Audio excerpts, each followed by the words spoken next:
Ministério da Cultura e Águas do Brasil apresentam o primeiro Flipetrópolis. Arte, literatura, educação e liberdade. Parceria, Prefeitura de Petrópolis.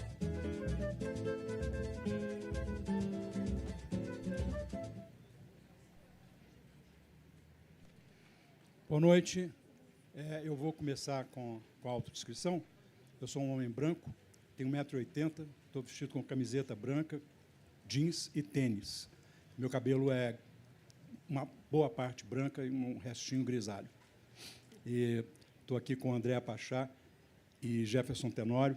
É uma extraordinária oportunidade para mim conversar com duas pessoas que eu gosto muito pessoalmente como pessoas e são extraordinários autores também, escritores de muito boa qualidade, de excelente qualidade. Eu vou pedir que cada um se auto-apresente também, e aí a gente começa a conversar. Bom, boa noite a todas e todos. Boa noite, Sérgio, Jefferson. Eu sou morena, tenho 1,62 m, estou usando um óculos vermelho e um vestido bege com umas flores pretas e tênis preto. Na verdade, eu ia dizer que eu não tenho nem roupa para participar dessa mesa do lado do Jefferson, depois de ouvir a Lívia falar e cercado de tanta gente que eu amo e admiro. Então, é isso.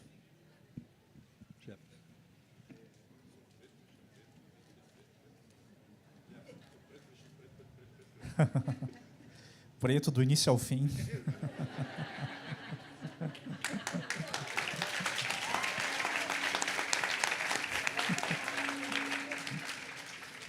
Estevão é ótimo, ele sempre tem umas sacadas.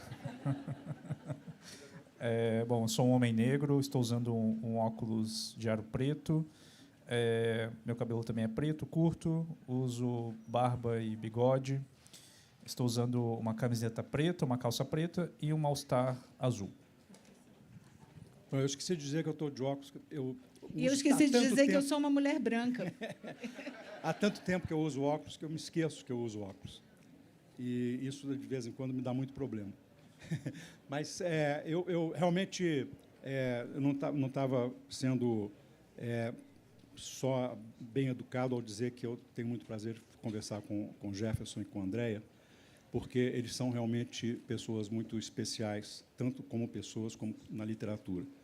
E eu acho que eles são especialmente talhados para a gente começar a discutir, conversar sobre literatura e liberdade, nos seus mais diversos aspectos.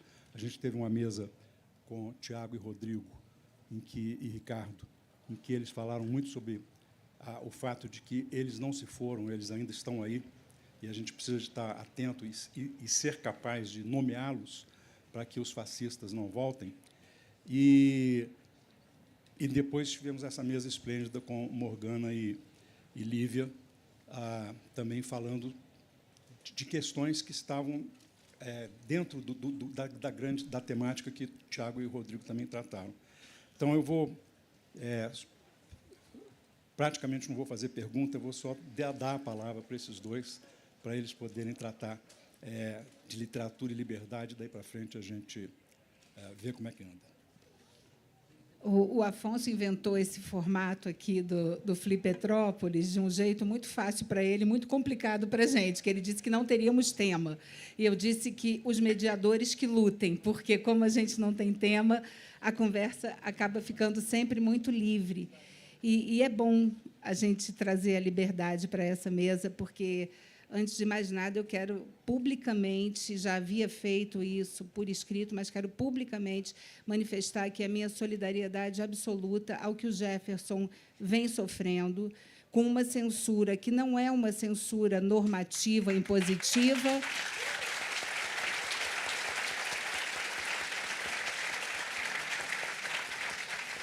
mas que é uma censura desses novos tempos e dessa nova língua, que é uma censura muito difícil de enfrentar, porque ela é fruto da covardia, ela é fruto daquelas pessoas que não têm coragem de positivar um ato censor e fazem isso da maneira mais calhorda, que é impedindo que a palavra circule e que a sociedade, os leitores e as leitoras, especialmente os mais jovens, se emancipem pela literatura.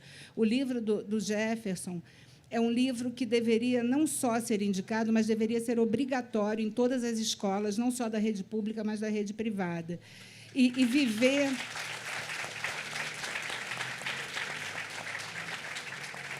Viver em um país que, embora nessa instável democracia, essa democracia muito tênue que nós vivemos e que, lamentavelmente, vive ameaçada e vive sempre sendo posta em xeque, e perceber que há pessoas que trabalham com educação, com cultura, e que idolatram a ignorância, porque, quando a gente fala de censura e de falta de liberdade, o que nós estamos falando é de ignorância. Ignorância no sentido real da palavra. Ignorância que precisa que os outros ignorem o que aconteça para continuar se perpetuando como poder. Então, publicamente, eu queria fazer essa manifestação e também, aproveitando que o Jefferson é do Rio Grande do Sul, aqui fazer uma manifestação de solidariedade ao povo do Rio Grande do Sul, que tem sofrido barbaramente, especialmente nesses dias com a chuva que não cessa. Enquanto eu ouvia a Lívia falar, a Morgana falar, e trazendo temas tão duros e tão difíceis, né? Eu pensava, e comentei isso com o Sérgio ali, o quanto nós temos sido raptados por essa realidade que não nos deixa sermos livres para escrevermos sobre o que desejarmos, que não nos deixa sonhar, que aborta. É como se nós tivéssemos sido subtraídos para um pântano, que é uma realidade tão dura e tão concreta que a nossa literatura não consegue fugir desse ciclo. Por mais que se compreenda a relevância dessas pautas hoje ganharem a visibilidade, porque nós vivemos tempos em que se ignorava a diversidade, se ignorava o racismo, se ignorava o sexismo e se ignorava o machismo, e agora nós temos todos esses temas expostos, exibidos, e nós não conseguimos nos libertar dessa pauta, porque a sensação que se tem é que, quanto mais nós damos visibilidade à pauta, que deveria ser uma pauta positiva de inclusão e de afirmação dos direitos fundamentais, quanto mais essa pauta é visível, mais essa pauta é apropriada por quem pretende a divisão, por quem pretende dar o seguinte recado: olha, vocês continuem fazendo isso, que vocês só podem fazer isso, vocês não têm liberdade. E eu lembrei, Sérgio, daquela frase da Rosa Luxemburgo, até você sabe ela de cor, eu não sei, que eu amo essa frase da Rosa, que ela diz que ela deseja um mundo em que sejamos socialmente iguais, humanamente diferentes e totalmente livres, e que toda liberdade é liberdade de sentir. Então, é dessa liberdade que eu queria começar conversando. Jefferson, segue. Então, eu estou fazendo como a Eliana me mandou fazer, entendeu? Eu disse assim, ó, vai, mano, fala. Fala aí. Fala aí. Bom, gente, primeiro, quero dizer que eu estou muito feliz de estar aqui em Petrópolis. A última vez que eu estive aqui foi há 12 anos atrás. Vim de visita, conhecer, na verdade, reconhecer, porque a minha mãe nos trouxe para visitar os museus aqui quando nós éramos muito pequenos. E a única coisa que eu lembro desse primeiro momento aqui em Petrópolis era que eu tive que tirar os sapatos para entrar no museu. A única coisa que ficou assim. E aí depois eu voltei há 12 anos atrás, já estudante, né, e já com outra consciência, e voltar hoje, né, para Petrópolis, para uma feira literária, né, a primeira feira literária, e que seja a primeira de muitas, né. A gente tem visto aí uma série de discussões de autores importantes aí para o cenário brasileiro e internacional também. Então, obrigado aí ao Afonso, né, a Fli Afonso também, porque também vem da cabeça do Afonso, do Sérgio e do Tom, né, que são também curadores. Uma alegria estar aqui também ao lado da Andréia, né, que faz um trabalho importantíssimo também, né, para a gente poder entender o que é essa coisa chamada justiça, né? E a gente tem falado muito, e justiça e liberdade estão muito próximas, né, da gente poder discutir. Eu acho que eu poderia começar a minha fala, de repente, para quem ainda esteja desavisado, né, sobre o que aconteceu com o Avesso da Pele, contextualizando assim rapidamente, né?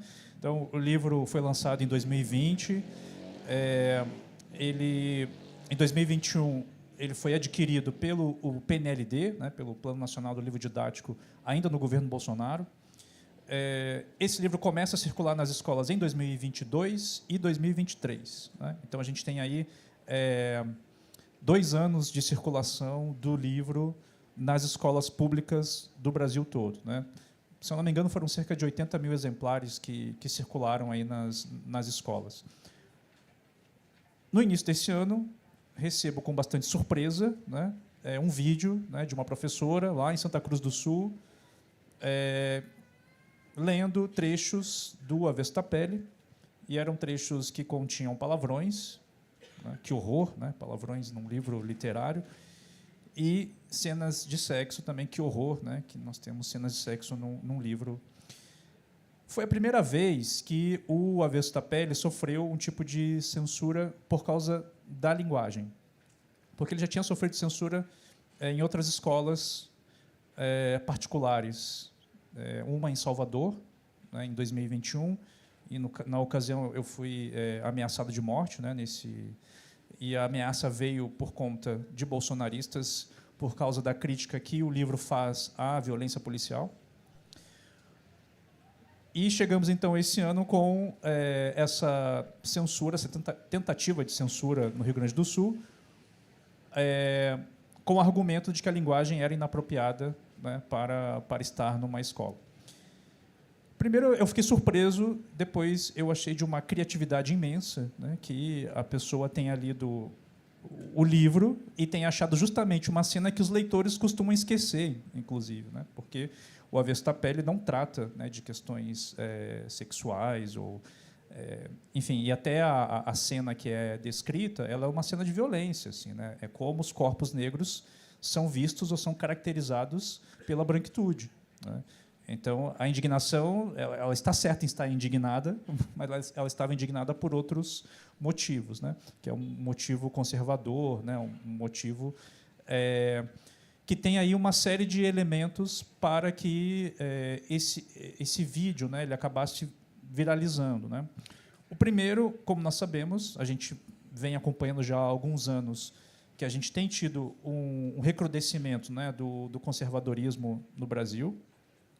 Depois, a gente tem também essa cooptação, né, desse discurso pela política. Então, há também aí uma maneira, né, de obter algum capital político,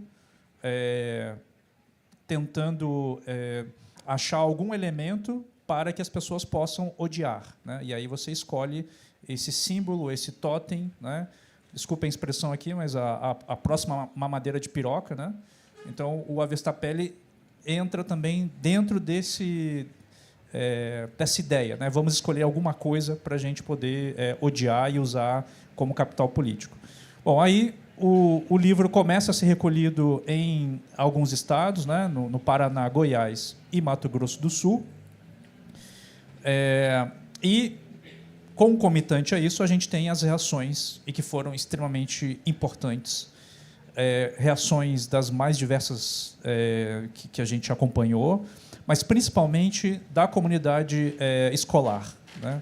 Assim, muitos professores, alunos, diretores de escolas se posicionaram, fizeram vídeos, fizeram manifestações, seja física ou nas redes. Então, isso foi fundamental para que não houvesse o efeito cascata de que outros estados começassem a fazer a recolha do livro.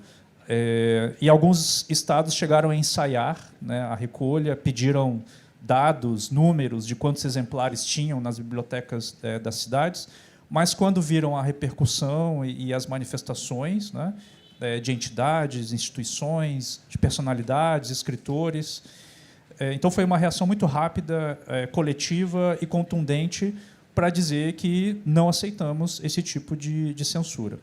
Além disso, também houve uma medida jurídica também pela editora Companhia das Letras, né, que entrou com um mandato de segurança pedindo que os livros fossem devolvidos imediatamente para as escolas e bibliotecas onde foram recolhidos.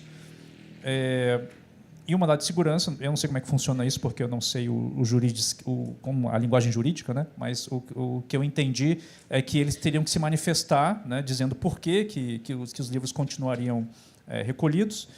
Eles não se manifestaram e aí resolveram devolver os livros.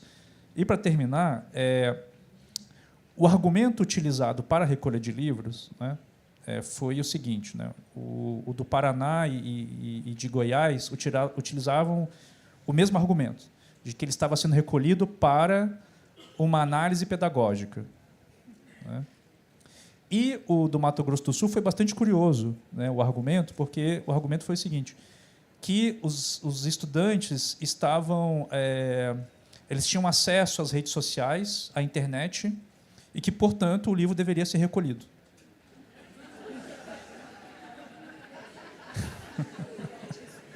Adoro esse portanto.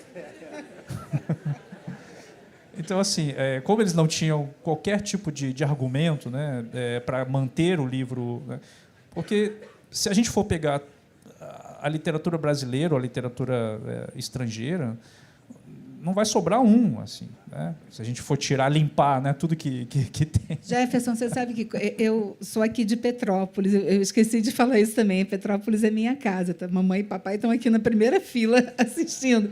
E eu nasci aqui, estudei aqui, e, quando eu estava na escola, eu tinha 8 ou 9 anos, o Zé Mauro de Vasconcelos veio aqui para um evento de literatura, e eu fui premiada, porque eu escrevi uma história, enfim, e fui premiada no concurso. E ele me entregou o prêmio. E eu tinha lido Meu Pé de Laranja Lima, que provavelmente seria banido das escolas se esses critérios fossem adotados então. E eu queria muito ler Confissões de Frei Abóbora, que era um livro que era o meu sonho. E fui com ele, com o livro, para ele autografar.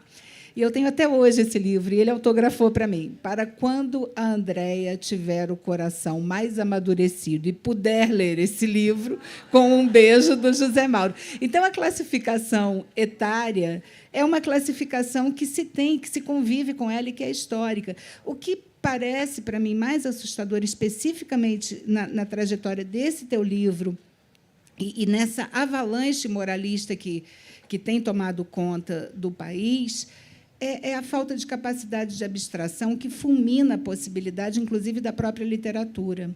Que literatura que é possível num espaço que tudo é lido como real, que a ironia não existe, que tudo é concreto.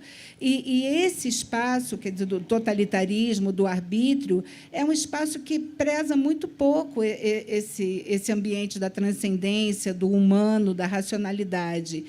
E, lamentavelmente, nós temos assistido essa guinada, não só no Brasil, mas no mundo, que é uma guinada à extrema-direita, que é quase turbinada, claro, pelas big techs, porque a linguagem das redes é essencial para esse projeto. Isso tudo acontece com a velocidade que acontece por causa das redes sociais. Essa padronização, né? A mesma razão. Claro, a mesma lógica.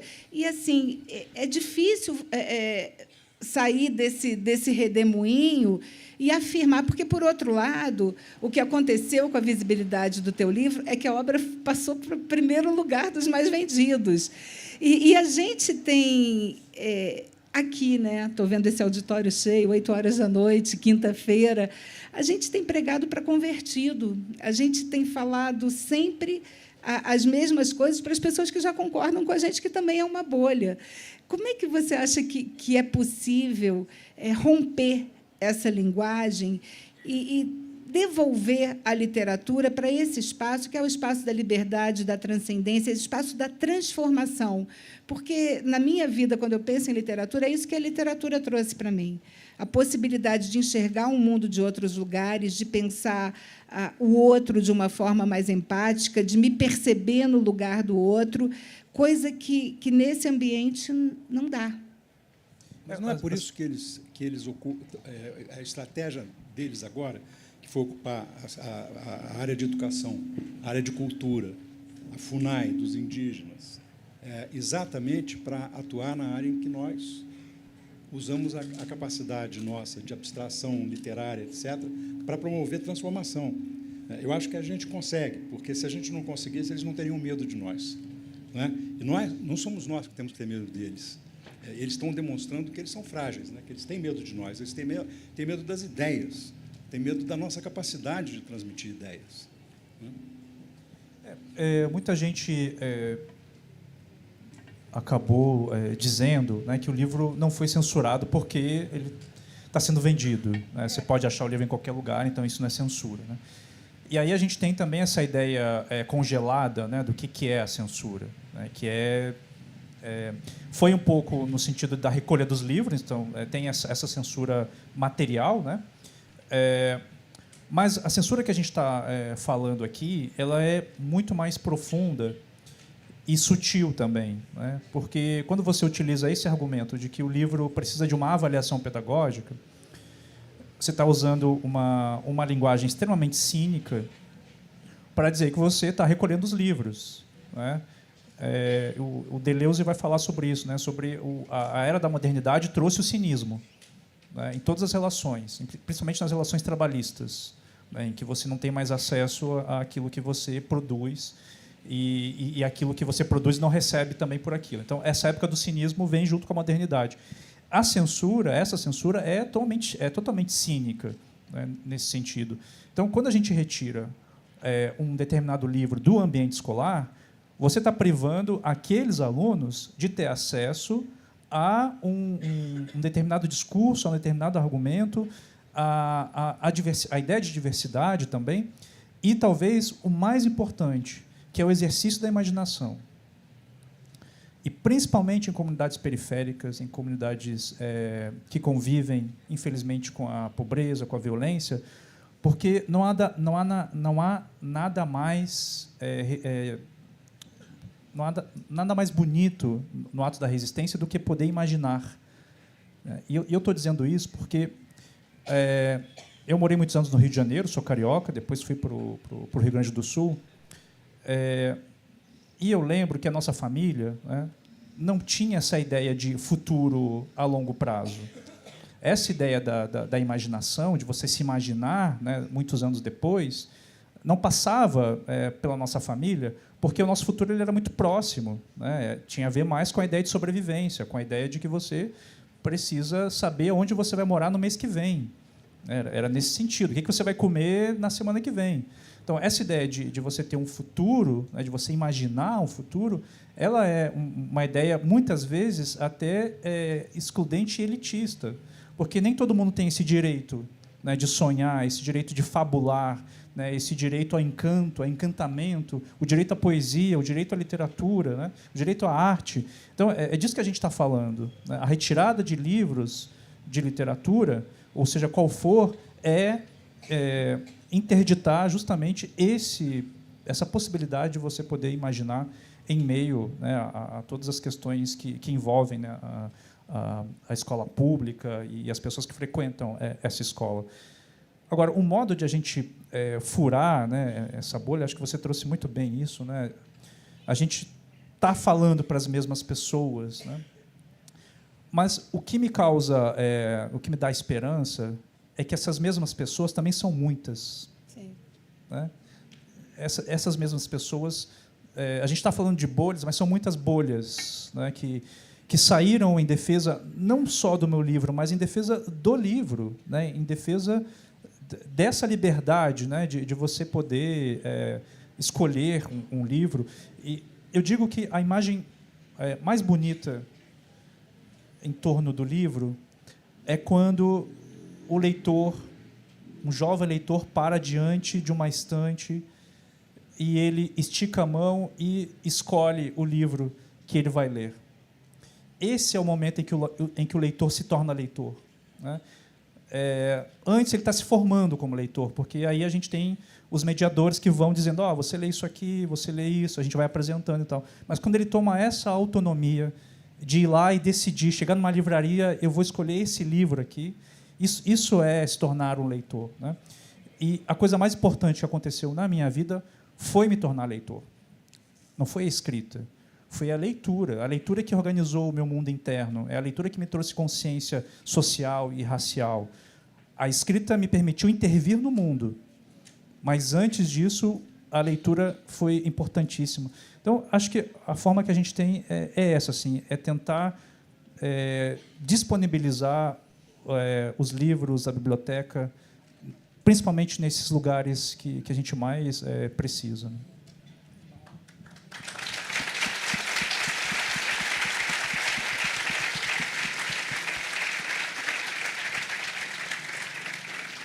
André, o Jefferson levantou uma questão que está muito presente no pensamento da Hannah Arendt sobre liberdade, né? Ela diz assim: você precisa de ser livre para ser livre da necessidade. Quer dizer, você, para poder ser livre, você tem que ter os meios mínimos necessários para poder exercer o direito de escolha, né? O direito de ser o que você quiser ser. E você trata muito com esta questão, né? E são vivências que a gente recolhe e que fazem parte da nossa literatura, fazem parte da nossa militância intelectual, né? Sabe que aconteceu assim, durante os 2 anos da pandemia e durante os últimos 4 anos aí, eu escrevi uma coluna mensal no Globo. E no final de 2 anos, assim, aprisionada em casa e assombrada por assim, era sufocante, né? Que nós todos que somos contemporâneos dessa tragédia que a gente experimentou, eu acho que é uma experiência que nunca mais sai como marca da vida de ninguém, né? Quem passou por 2 anos de pandemia, vivendo o arbítrio, a escalada da violência, do ódio, da forma com que a gente viveu, sabe o que é viver assombrado e preso em casa. Então, eu escrevia essa coluna e, no final, eu comecei a ficar muito aflita, porque a sensação que eu tinha é que eu não tinha direito à transcendência. Eu era obrigado a contar os mortos. Se você pega a sequência das colunas, eu comecei falando de centenas de mortos, e isso foi escalando até 700 mil. E é muito assustador o que aconteceu, e a insanidade, e depois o movimento antivacina e desqualificação da ciência. Isso tudo, quando foi sendo escrito, foi me dando uma claustrofobia, porque parecia que eu não tinha direito de escrever sobre outra coisa. E eu demorei muito, e só esse ano eu consegui retomar um processo de ficção, de escrever ficção, de contar história, de ter liberdade para poder contar a história que eu quero contar e o que eu quero escrever, porque eu me senti aprisionada pela realidade. Isso é muito ruim para quem pensa a literatura e para quem enxerga a literatura como um espaço de liberdade, porque a literatura não pode ser um lugar onde você só tem conexão com a realidade está insuportável. Ninguém aguenta mais viver a loucura que a gente está vivendo no Brasil, que a gente está vivendo no mundo. É uma escalada de irracionalidade, e não só nas grandes guerras, mas também no cotidiano, na vivência coletiva, né? Está todo mundo muito estressado, mal-educado, rancoroso, ansioso. É impossível viver assim. Isso não é um projeto de comunidade que ninguém deseja e que nem consiga sobreviver. Então, eu comecei a pensar se, passado esse momento agudo dessa dor, se nós não retomaríamos um movimento literário que nos retornasse ao direito de sonhar com desejo de transformação, de sonhar com desejo de utopicamente transformar o mundo, porque talvez essa tenha sido a maior desgraça que aconteceu na humanidade nessas últimas décadas, foi convencer a garotada que chega que não tem nada que eles possam fazer para mudar o mundo. Quando nós sabemos que o mundo sempre foi o que é, um pouco melhor, um pouco pior. Nós talvez tenhamos experimentado o momento mais longevo de paz entre os povos e de convivência e de aumento da longevidade. Talvez essa nossa experiência tenha sido um privilégio enquanto humanos, mas o mundo sempre foi o que é. E nunca foi possível mudar o mundo da forma como nós pretendemos mudá-lo, mas sempre foi possível sonhar que era possível mudar o mundo. Todos os movimentos que nós acompanhamos de transformação são movimentos que nascem do sonho e da utopia. E a literatura ocupava esse espaço. E, de repente, nós interditamos esse canal do sonho. E temos feito isso, me preocupa muito isso, quando eu vejo a garotada lendo o que a gente escreve, porque esses meninos têm direito de sonharem com um país melhor, com um mundo melhor, com um ambiente mais ético, com um coletivo mais luminoso. Então, não acho que seja possível, nesse contexto, brincar de poliana, mas eu acho que nós temos uma responsabilidade com o futuro, e essa responsabilidade passa, a meu ver, pela restituição à liberdade de sonhar. Eu queria muito que esses meninos e essas meninas, pela literatura, conseguissem se perceber parte fundamental dessa mudança. Eu acho que talvez essa seja a transformação política possível que se contraponha à nossa fantasia de que as ideologias organizadas em bloco vão continuar a mudar alguma coisa.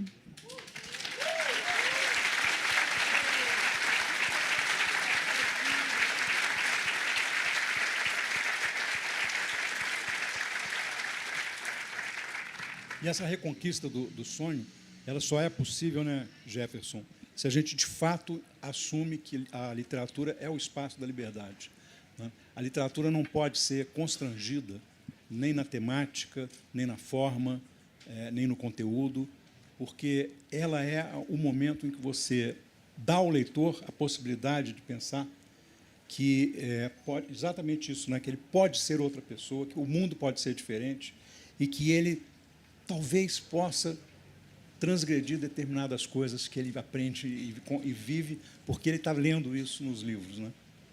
Sabe que um dos livros que mais me marcou e que tem a ver com isso, né, é o Don Quixote, né, do Cervantes. E eu li esse livro meio obrigado, assim, bastante obrigado, porque eu precisava fazer uma prova na universidade. Mas depois, quando eu retomei o livro, ele diz muitas coisas para a gente, assim, né? Primeiro, porque a gente tem ali um personagem que, enfim, ele convive com os livros, né? Decide conviver com os livros, e essa é uma decisão grave quando a gente decide conviver com os livros. Eu digo grave porque grave no sentido existencial, né? Ou seja, quem escolhe conviver com os livros escolhe um modo de viver. E o Don Quixote ele escolhe esse modo de viver, né? Então ele muda de nome. Então ele antes é o Alonso Quixada e depois ele passa a ser o Don Quixote. E ao longo da narrativa ele vai mudando de nome, né? Então depois ele passa a ser o Cavaleiro Andante, né? Que é quando ele faz toda a jornada dele como herói. E depois ele muda de novo de nome e passa a ser o Cavaleiro da Triste Figura, né? Então, a gente tem aí a jornada, né, de um personagem que começa nos livros, sonha aquilo que os livros dizem, tem todo esse percurso, né, de tentar estabelecer esse mundo da imaginação, mas ele dá de cara com essa realidade dura, difícil, intransponível, violenta. Mas aí o que acontece? Aí acho que acontece que é o movimento mais bonito do livro, que é quando ele já está quase morrendo, né, e o Sancho Panza e as outras personagens estão em volta dele, E o Don Quixote ele já está cético, assim, ele já não acredita mais nos livros, ele já não quer mais inventar moinhos de vento. E aí o Sancho Panza diz que, em outras palavras, né, ele está dizendo que o Don Quixote não pode parar de sonhar, né? E aí o Don Quixote tem uma cena muito legal que o Don Quixote diz para ele, caro Sancho, agora é o meu fim, né, eu estou indo para o inferno, acabou. E aí o Sancho Panza diz para ele, mas, caro amigo, até no inferno devem existir boas pessoas, né? É muito bonito Hoje, isso, quando né? o Frei Beto estava aqui falando e o Boff estava assistindo aqui na primeira fila, ele disse que na eternidade provavelmente tem uma biblioteca e que é possível escrever, porque é a eternidade que ele quer acreditar. Acreditar faz parte da nossa formação e da nossa condição humana. Sem essa crença, a gente não é humano, né? Crença no que for, eu acho que isso nos constitui. Então, essa possibilidade de acreditar nessa mudança, que senão a gente não escrevia. A gente não escrevia. Então, mesmo com um final infeliz, eu tenho muitas histórias com finais horrorosos, porque é isso, mas mesmo com esses finais infelizes, e mesmo morrendo no final, porque eu sinto muito ter que informar para vocês, mas é isso que acontece, né? No final, morremos todos. Mas, ainda assim, essa possibilidade de afirmar a vida cotidianamente, assim, a compreensão de que a vida é um direito fundamental vem daí. É da gente se enxergar humano, finito, precário, contraditório, saber que vai morrer e, ainda assim, a gente escreve livro, cara. A gente está aqui falando de literatura. Então, eu não tenho direito de não acreditar que isso é uma possibilidade. Eu acho que é nessa perspectiva que eu penso essa atividade de nós que não precisamos trabalhar para sobrevivência. Não é um trabalho de estiva, é um trabalho de prazer. Poder trabalhar. Eu sou magistrada há 30 anos, mas o meu lugar de pertencimento é o lugar da escrita. Eu me identifico como uma escritora, é onde eu me enxergo. O Gerson, é isso.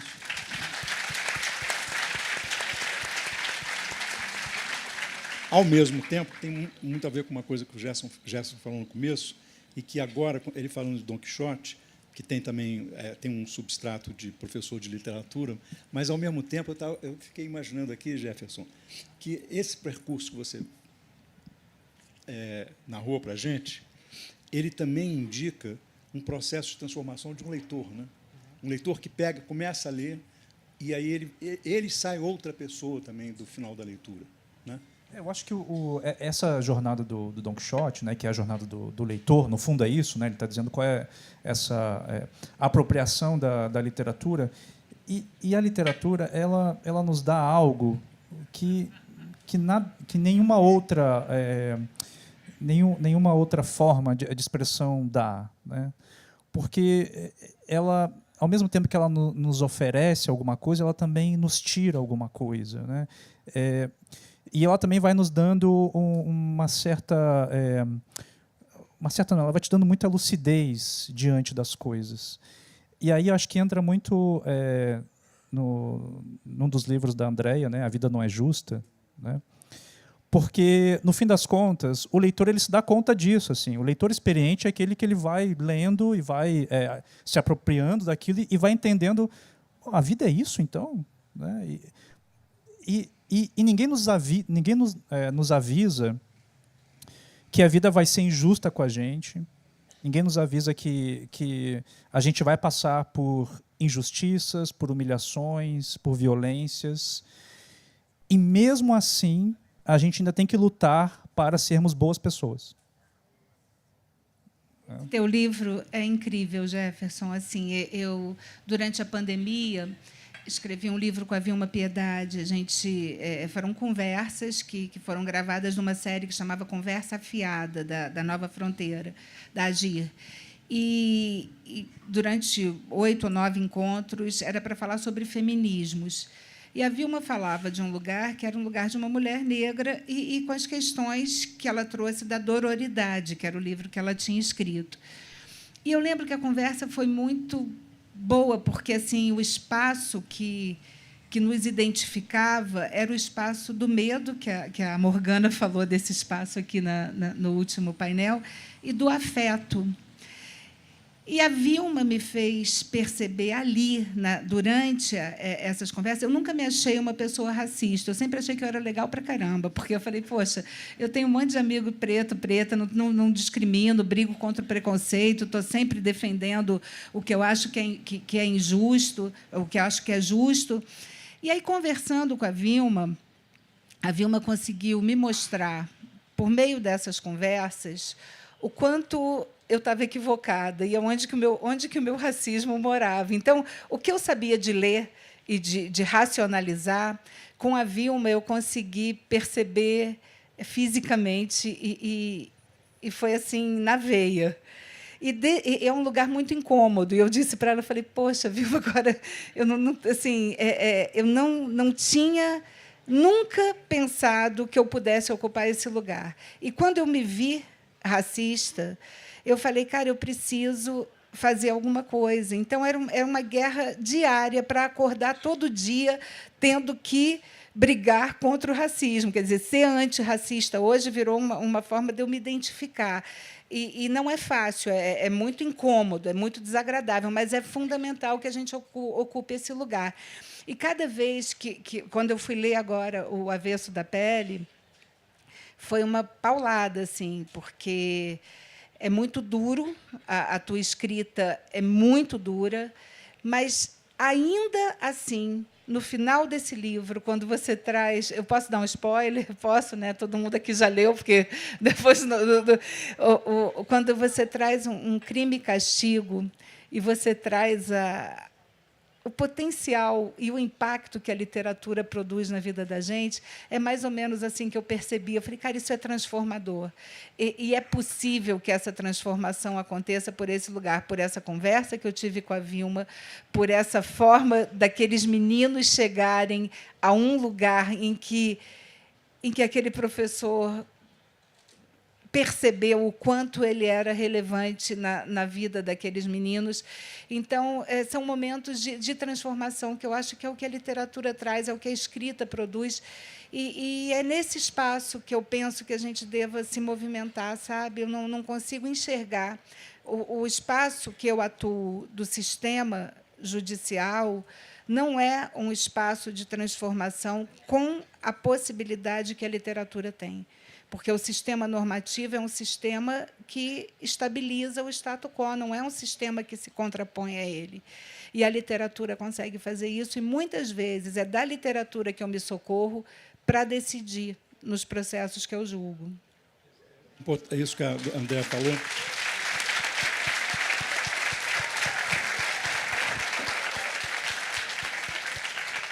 É uma questão central para nós, né, André?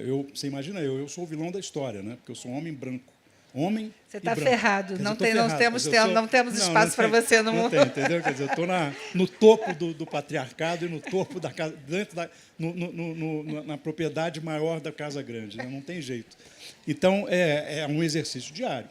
E é um pouco o sonho que a gente tem, eu, Afonso e Tom, com festivais como esse, de tentar reproduzir no festival esse tipo de convivência que permite a gente, primeiro, ter consciência de que nós somos racistas, né, nós brancos, e segundo, e os homens machistas, né, e segundo, que é possível a gente ter esse processo de reeducação, né, de autovigilância, para que a gente não continue cometendo. Né? Quando eu lia o Avesso da Pele, eu falava assim, ai, cara, que vontade de ocupar esse lugar do Jefferson, deixa eu contar essa história, e vai escrever poesia, porque você escreve, sabe? Porque eu fiquei imaginando o quanto... Isso eu queria saber de você.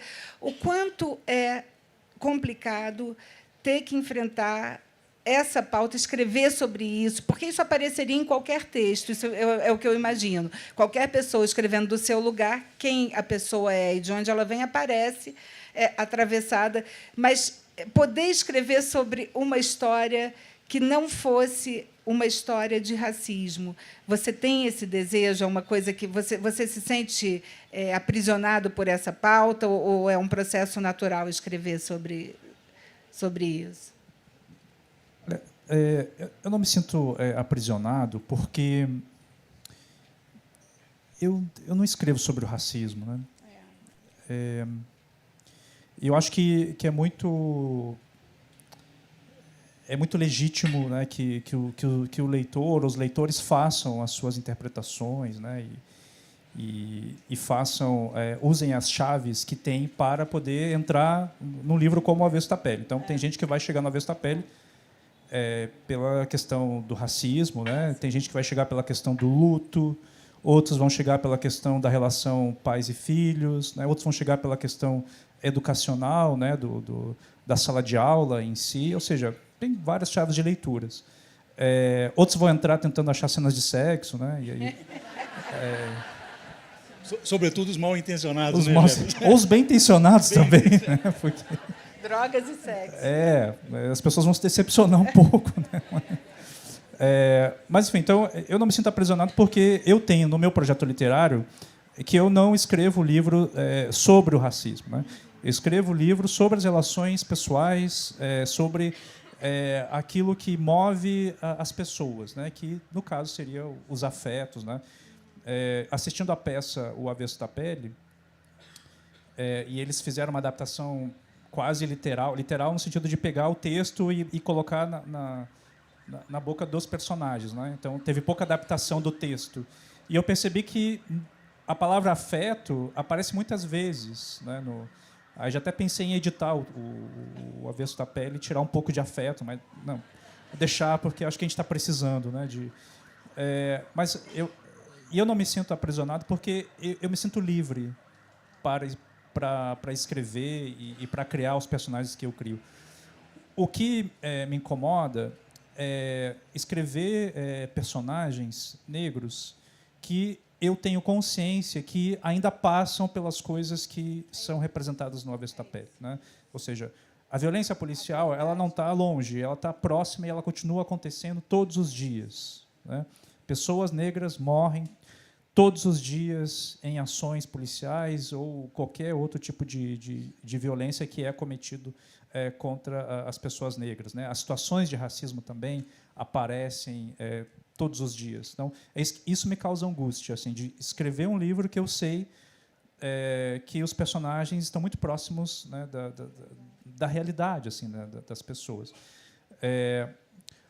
Mas, pensando na liberdade da literatura e pensando nesse ambiente escolar, a literatura e a arte em geral, ela não vai caber dentro da escolarização que se pretende. Ou seja, a literatura não é escolarizada, ou seja, a gente não consegue escolarizar a arte e a literatura. Ela sempre vai escapar, ela sempre vai sair, né, do que foi planejado. Né? Ou seja, a interpretação de texto ela vai fugir daquilo que se espera. Né? Então, a gente tem aí a possibilidade, na sala de aula, de justamente explorar aquilo que a educação não vai dar conta, né, mas que a literatura pode, né, auxiliar nesse sentido. A literatura e a arte são esses fluxos que, de vez em quando, o capitalismo não consegue codificar e não consegue tornar vendível. Tudo aquilo que o capitalismo não codifica, tudo aquilo que ele não consegue dizer, isso aqui, né? Por isso que é importante para o capitalismo dizer quem é homem e quem é mulher, dizer quem é preto e quem é branco, né? Dizer quem é adulto e quem é criança, porque ela precisa dessa classificação para criar um consumidor ideal. A arte e a literatura fogem dessa codificação, né? E é por isso que os textos literários eles vão incomodar, e não vai ser só agora, eles vão continuar incomodando por muitos anos. Né? Na 50ª Flipetrópolis, vai ter gente falando aqui de livro que foi censurado ou que foi... Né? Então, porque a arte ela vem justamente para discordar das coisas, né? Ela vem para discordar da vida, né? Como ela é. Muito bom.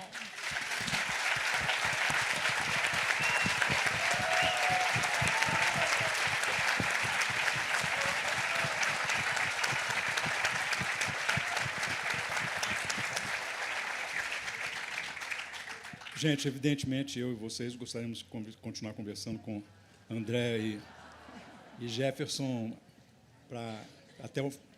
ao longo da noite, né? Até de madrugada, mas a gente tem outra mesa daqui a pouquinho e o nosso tempo está esgotado. Eu vou dar um pouquinho de tempo para vocês se despedirem desse público maravilhoso e aí a gente vai... Vocês vão dar autógrafos logo depois, né? Vão estar autografando os livros dele na ala lá dos autógrafos. E muito obrigado por essa conversa espetacular. Obrigada, Sérgio. Obrigada, Jefferson. Gente, comprem o livro do Jefferson e leiam, porque é sensacional. Antes que censurem de novo. Antes que censurem de novo. É de verdade, é um livraço. E que venham muitos outros. Eu estou muito feliz de ter participado dessa mesa, dessa conversa, e que sigamos livres, né? Que a gente não consegue sobreviver sem isso. Obrigada, Jefferson.